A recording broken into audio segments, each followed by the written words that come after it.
Unapoongelea fani ya udereva ni miongoni mwa fani zenye fursa na soko nchini Tanzania. Sasa ili uone fursa inayotokana na udereva, ni muhimu ukawa na leseni kubwa. Kwa mfano, leseni kubwa hapa naongelea mfano ukiwa na leseni daraja E au C ya uendeshaji wa magari, hapa unaweza ukaziona fursa zinazotokana na udereva. Sasa tuangalie, ukiwa umesoma udereva vizuri, je, unaweza kufanya kazi au unaweza kupata kazi sehemu gani?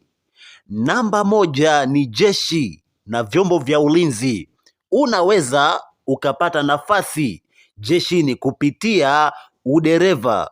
Lakini namba mbili ni kampuni binafsi. Kampuni binafsi mfano hapa naongelea kampuni za soda, mitandao ya simu. Lakini namba tatu ni mashirika ya NGOs.